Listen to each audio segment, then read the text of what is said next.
The letter arrived on a Tuesday, sealed with red wax that cracked like dried blood under my fingernails. Inside, my grandmother's lawyer had written just 7 words that would shatter everything I thought I knew about my family. There's something you need to see immediately. I'm Diana Morrison.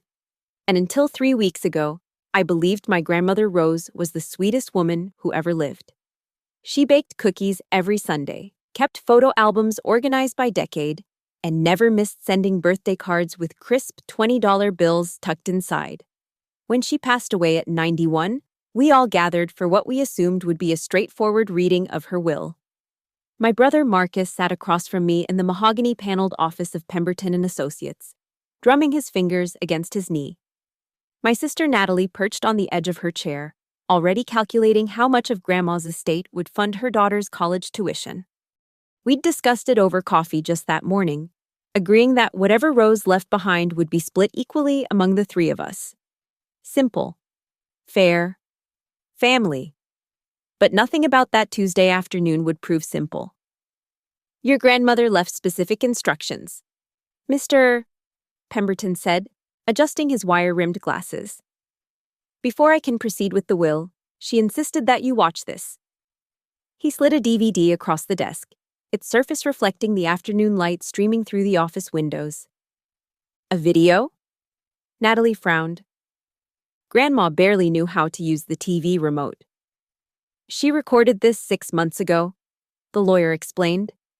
Said it was time her grandchildren knew the truth. The truth. As if we hadn't spent 30 years thinking we already knew everything about Rose Morrison, the woman who raised us after our parents died in a car accident when I was 12.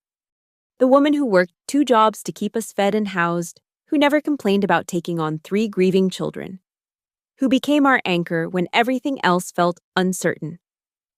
Mr. Pemberton inserted the DVD into an old player behind his desk, and suddenly there was Grandma, sitting in her favorite floral armchair with her silver hair perfectly curled. She wore the blue cardigan I'd bought her for Christmas, and her hands were folded neatly in her lap, just like always. Hello, my darlings. Her recorded voice filled the room. If you're watching this, then I'm finally free to tell you what I've been hiding all these years. My stomach clenched. Marcus leaned forward. Natalie's face had gone pale. I need you to understand that everything I did for love, for family, but I also need you to know that the woman you called Grandma Rose, well, that wasn't entirely who I was. The camera never wavered as she continued speaking, but I felt the world tilting beneath my feet. My real name is Ruth Morrison. I was born in 1932, just like I told you. But I wasn't born in Cedar Falls, Iowa, like you believed. I was born in Prague, Czechoslovakia, to a family named Moravec. I came to America when I was 16, alone, carrying nothing but a suitcase and a new identity.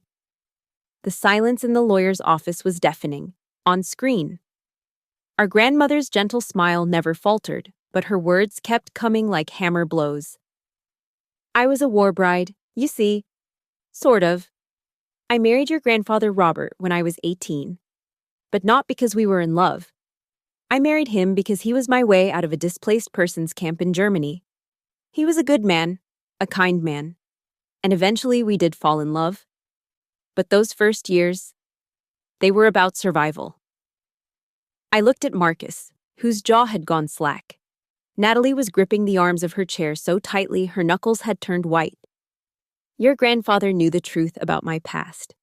He helped me create Rose Morrison from the ashes of Ruth Moravec. We burned my old documents, learned American customs, practiced my English until no one could detect an accent. We built a life together, had your father, and I thought I'd left the past behind forever. The recording paused as Grandma reached for something off camera. When she returned, she held a small wooden box. But the past has a way of finding you, doesn't it? About 15 years ago, I received a letter from someone claiming to be my younger brother, Pavel. I'd thought he was dead. I'd thought my entire family was dead. But Pavel had survived, and he'd been searching for me for decades. My heart was pounding now. None of this made sense. Grandma had never mentioned brothers, sisters, or Life Before America. She'd always said she was an only child, that her parents died when she was young, that Robert was her only family until we came along. Pavel found me through genealogy records. Can you believe it? All those years of hiding. And it was the internet that finally connected us. He was living in Toronto, had been there since 1968 when he fled Czechoslovakia during the Prague Spring. He had children, grandchildren, a whole family I never knew existed.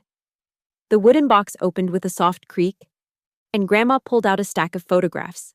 She held them up to the camera, and I could see faces that looked startlingly familiar. A man with Marcus's nose, a woman with Natalie's eyes. Children who could have been our cousins. I kept this secret because I was afraid. Afraid that if you knew about my past, you'd think less of me. Afraid that if you knew I had other family, you'd think I loved you less. But mostly, I was afraid that if anyone discovered Ruth Moravec was still alive, they'd come looking for what she left behind. The room felt like it was spinning. Mr. Pemberton sat motionless behind his desk, his expression carefully neutral. This was clearly not the first time he'd watched this recording. You see, my darlings, when I fled Prague, I wasn't entirely empty-handed. My father was a jeweler, and before the war, he'd hidden much of his inventory. Family heirlooms, precious stones, gold. When I left, I took what I could carry, sewn into the lining of my coat. I sold some of it to survive. But most of it, well, I've been keeping it safe all these years. The camera zoomed in on Grandma's face, and I could see tears glistening in her eyes. I planned to take this secret to my grave. But Pavel changed everything. He told me about his children, his grandchildren, about the family in Europe that I'd abandoned. He told me about the records that survived, the property that was seized, the claims that could still be made. And I realized that keeping this secret wasn't protecting any of us anymore. It was just creating more lies.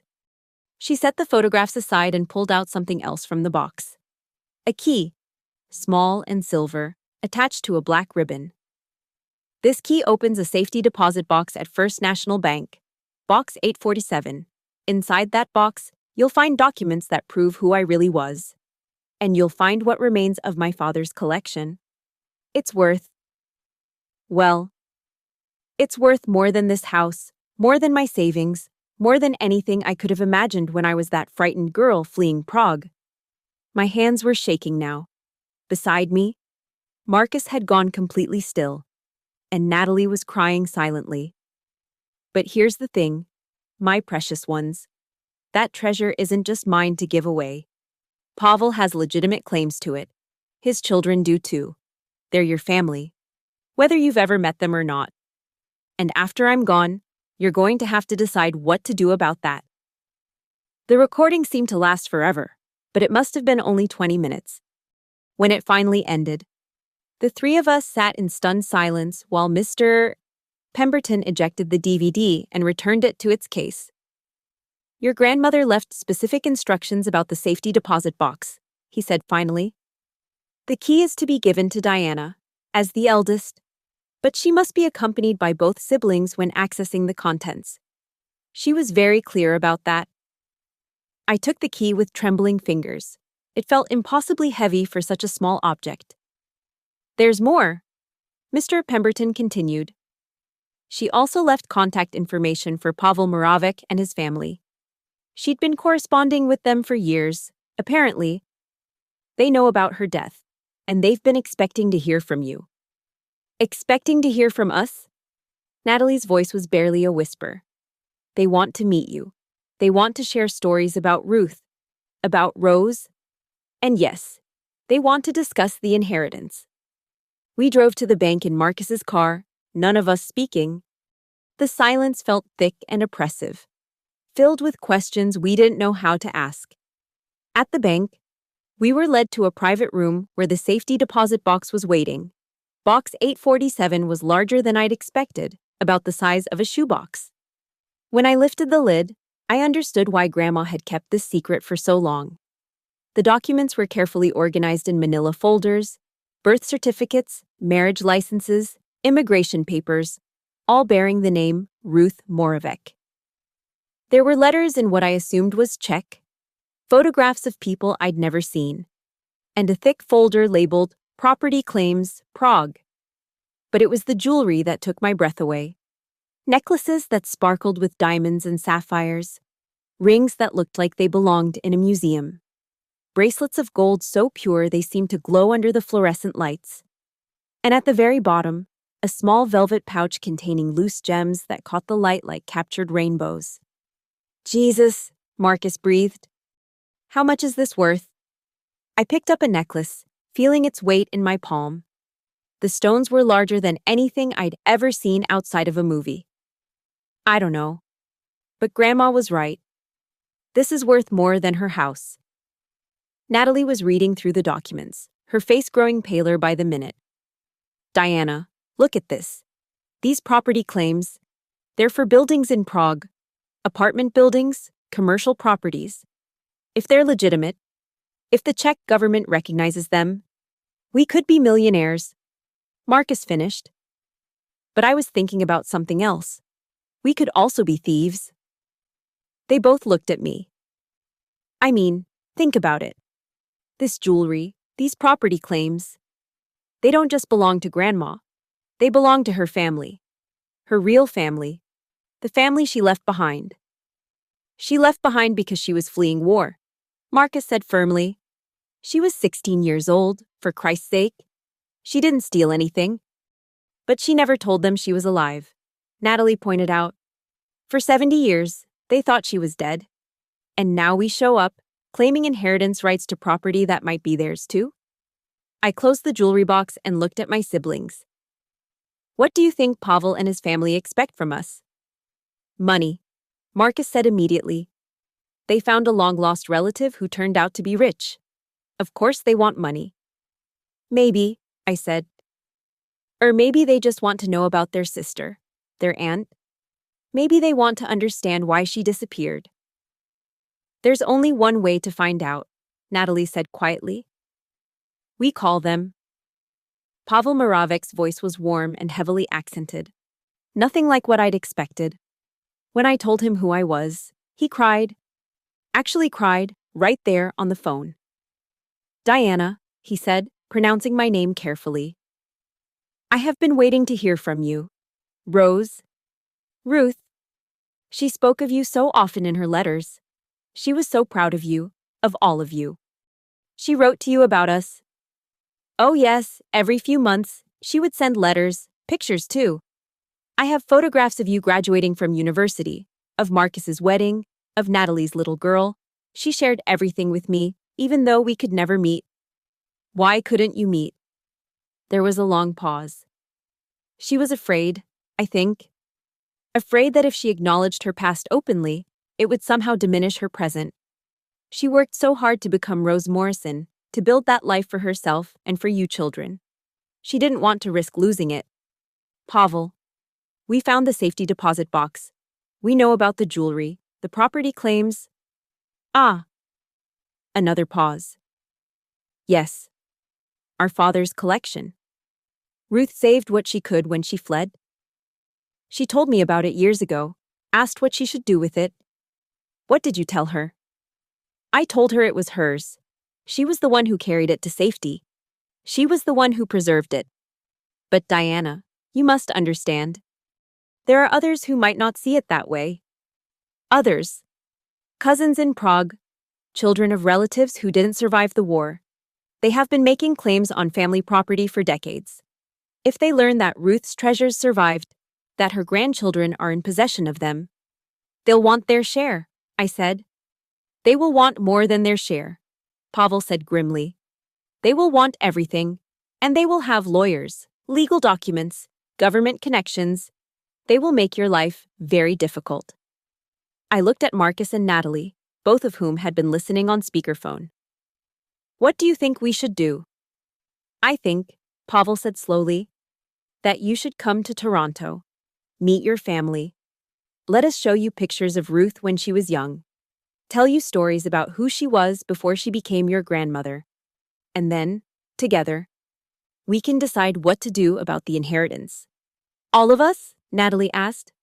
All of us, Pavel confirmed, I have 2 sons and a daughter. They have children too. You have cousins you've never met. Diana.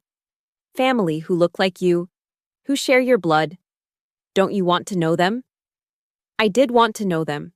Despite everything, despite the complications and the potential legal battles, I wanted to understand this part of Grandma's story. I wanted to see where she came from, who she was before she became the woman who raised us. We'll come, I said. But Pavel, I need you to understand something. We're not looking to cheat anyone out of their inheritance. If that jewelry belongs to other family members, if those property claims should be shared. You are a good person, Diana. Ruth chose well when she decided to trust you with this secret. She didn't choose me, I said. I'm just the oldest. No, Pavel said firmly. She chose you. She could have divided the key among all 3 of you, or given it to the lawyers to handle. She chose you because she knew you would do the right thing. We flew to Toronto the following weekend, all 3 of us cramming into economy seats on a Friday evening flight.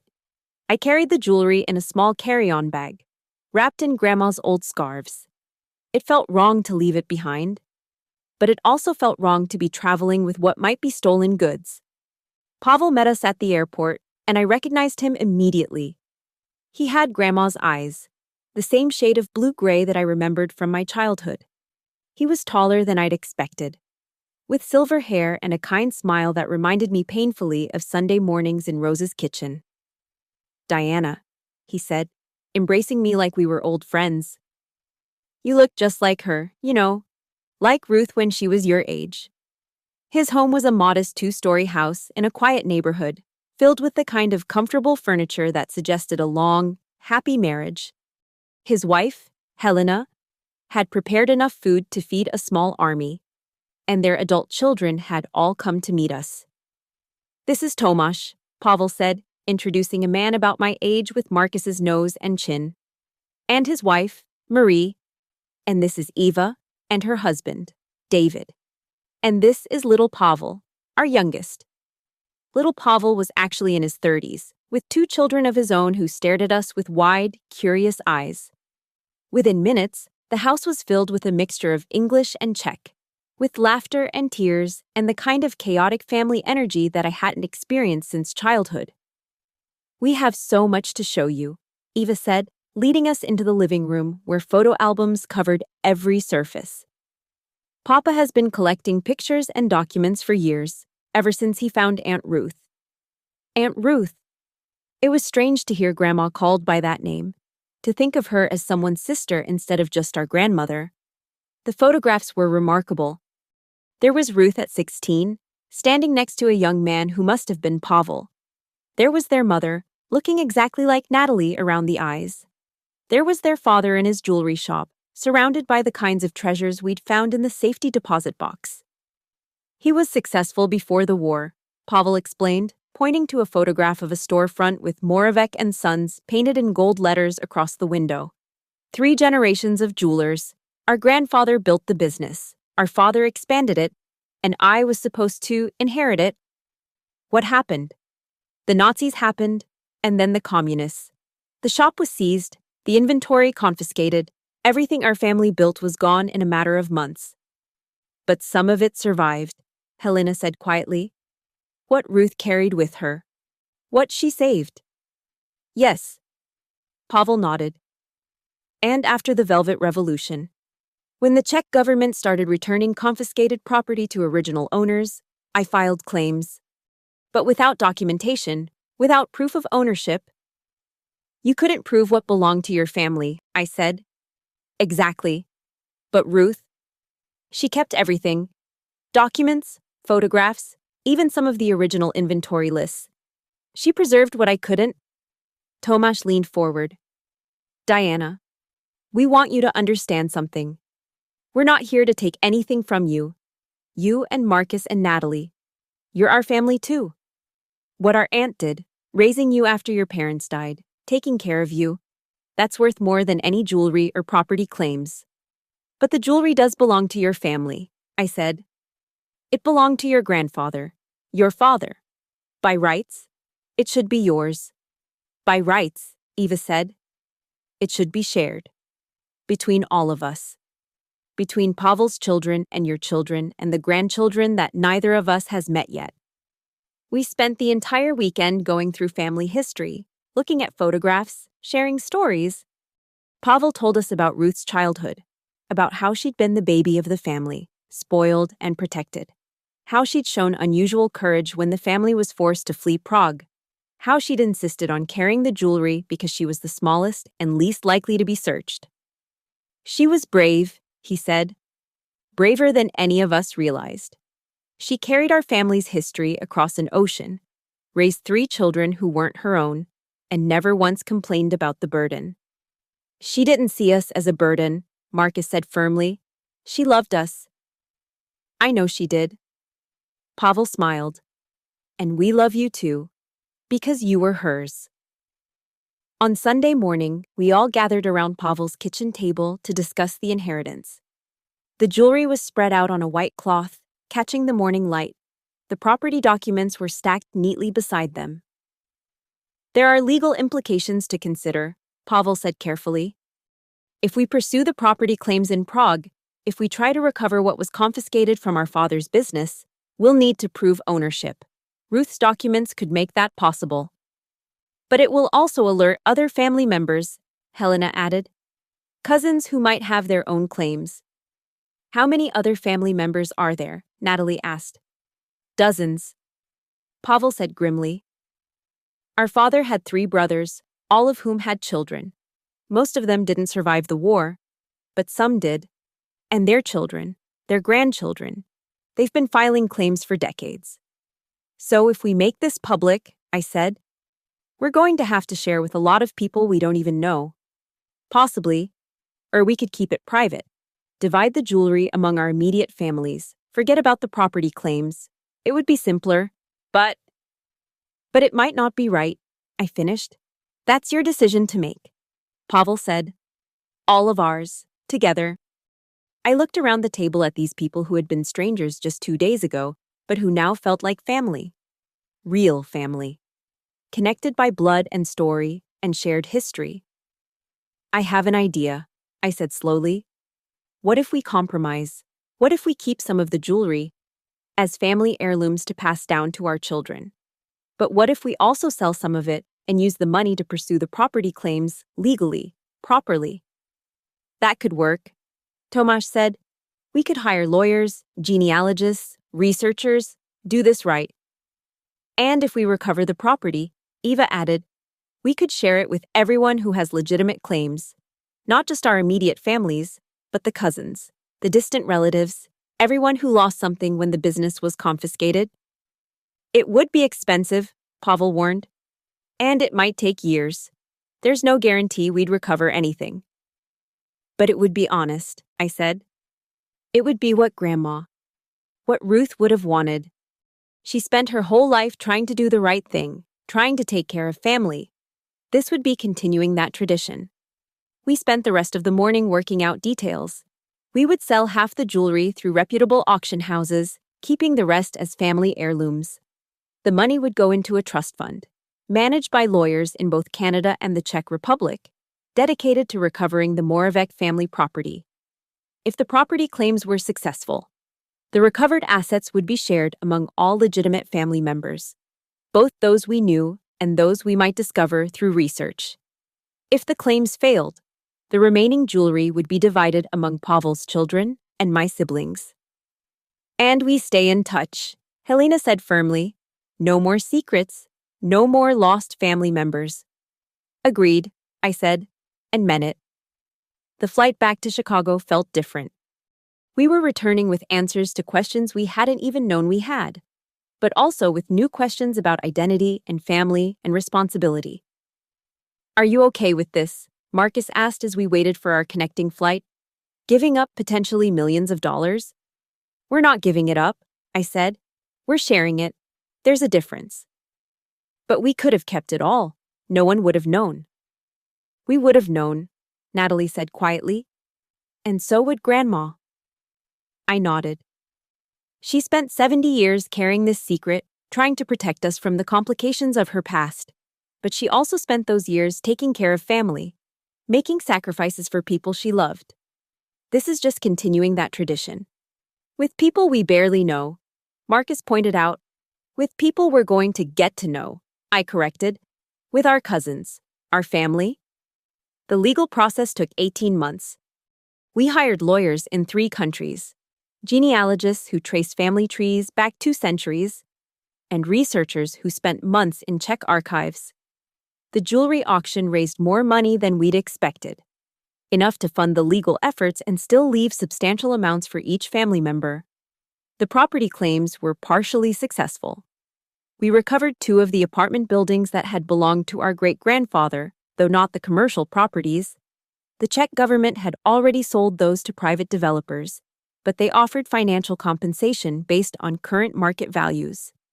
In the end, 12 family members received inheritance shares: Pavel's children and grandchildren, my siblings and me, and 2 cousins from Prague who had been found through genealogical research.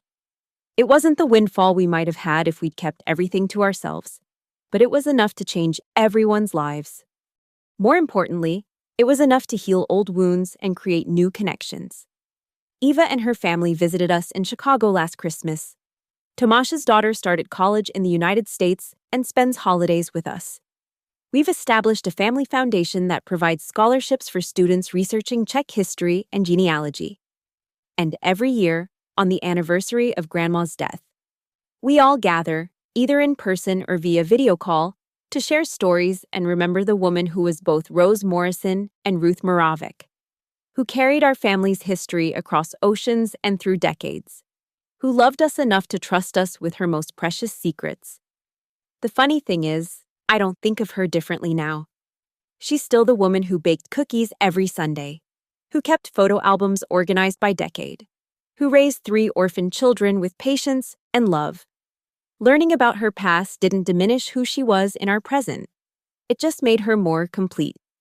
Sometimes I wonder what would have happened if we'd made different choices. If we'd kept the jewelry, ignored the family in Toronto, pretended we'd never learned about Ruth Moravec, we'd certainly be wealthier. But we'd also be lonelier. And we'd be carrying the same burden of secrets that Grandma carried for 70 years. Instead, we chose truth over simplicity, family over fortune, and connection over convenience. We chose to honor not just Grandma's memory, but the values she'd spent her life teaching us. And in the end, that choice gave us something more valuable than any inheritance. It gave us each other. The last thing I found in Grandma's papers was a letter addressed to me personally, sealed in an envelope marked, "For Diana, when the truth comes out." Inside, in her careful handwriting, she'd written, "My dearest Diana, if you're reading this, then you've made the choice I hoped you would make. You've chosen family over fortune, truth over comfort. You've chosen to be the woman I raised you to be, and I am so proud of you. The jewelry was never the real treasure, darling. The real treasure was always the love we shared, the family we built, and the connections we made along the way. Take care of our family, all of our family, and remember that love is the only inheritance that truly matters. Your loving grandmother, Ruth Rose Morrison Moravec."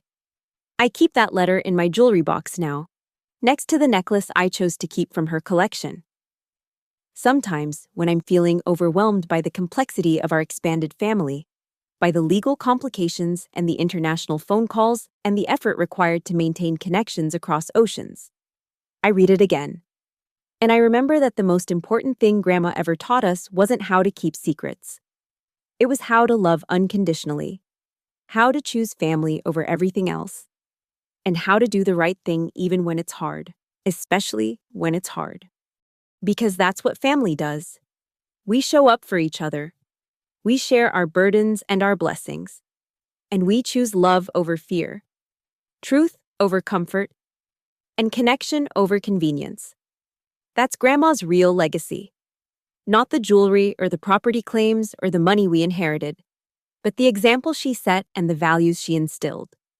The knowledge that family isn't just about blood or law or inheritance, it's about choosing to love each other again and again, no matter what secrets come to light.